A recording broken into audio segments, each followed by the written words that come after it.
जब भी आप धर्म को संविधान के चश्मे से देखेंगे तो आपको धर्म में तमाम खामियां दिखेंगी। आप धर्म को धर्मशास्त्र के चश्मे से देखिए। धर्म को जो हिंदू धर्म का जीवन दर्शन है, जो उसमें तथ्य, जो उसमें वैज्ञानिकता छुपी है, उससे उसके दृष्टि से देखेंगे तो आपको कभी कोई चीज गलत समझ में नहीं आएगी। आप विज्ञान के जेनेटिक्स को मान रहे हैं, स्वीकार कर रहे हैं, लेकिन धर्मशास्त्र के जेनेटिक्स को, धर्मशास्त्र के वर्ण व्यवस्था को नहीं स्वीकार कर रहे हैं। जो जन्मना वर्ण व्यवस्था है उसको आप नहीं स्वीकार कर रहे हैं, जबकि कृष्ण ही कह रहे हैं कि चतुर्वर्णम मया सृष्टम गुणकर्म विभाग स। कृष्ण कोई मनुष्य, व्यक्ति, यादव, क्षत्रिय नहीं है, साक्षात भगवान है। उन्होंने एक शरीर धारण किया और शरीर विष्णु का ही अवतार है उनका, इसीलिए फिर विष्णु लोक चले गए, फिर उनका अवतार हुआ और अभी अवतार होने वाला है कल के रूप में। तो विष्णु, कृष्ण ने ही कहा चतुर्वर्णम मया सृष्टम गुणकर्म विभाग स।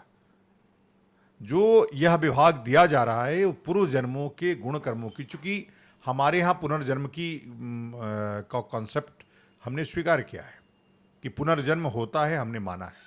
पुनर्जन्म कैसे होता है? तो सद्गुणों से। जिस प्रकार के आप गुण करते हैं वैसे ही घर में, वैसे ही वर्ण में आपका जन्म होता है। तो गुण कर्म विभाग सह की परिभाषाएं अलग अलग जगह पे अलग अलग तरीके से दी जाती हैं। कृष्ण जब ये कह रहे हैं, और वही जेनेटिक्स भी कह रही है, वही डार्विन लैमार्क भी कह रहे हैं, वही हिग्रो डुबीज विभिन्नता का जिक्र कर रहे हैं।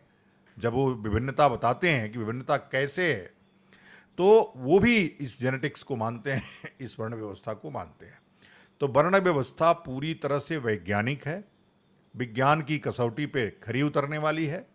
तो आप ऐसा नहीं कह सकते कि जो धर्मशास्त्र में है या ये जो जातिवाद है या जो वर्णवाद है यह वैज्ञानिक नहीं है। ये पूरी तरह से वैज्ञानिक है, पूरी तरह से वैज्ञानिक है।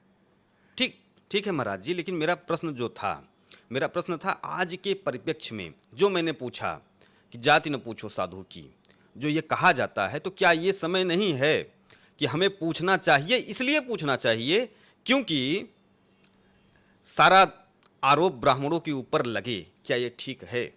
मतलब कोई साधु के भेष में, भगवा वस्त्र के भेष में गलत काम करता है और उसका आरोप ब्राह्मण ही झेले, और फिर बाद में आप कह दो कि नहीं नहीं कि ये तो सबका अधिकार है, सब बन सकते हैं, हम इसका विरोध भी नहीं करते। लेकिन जब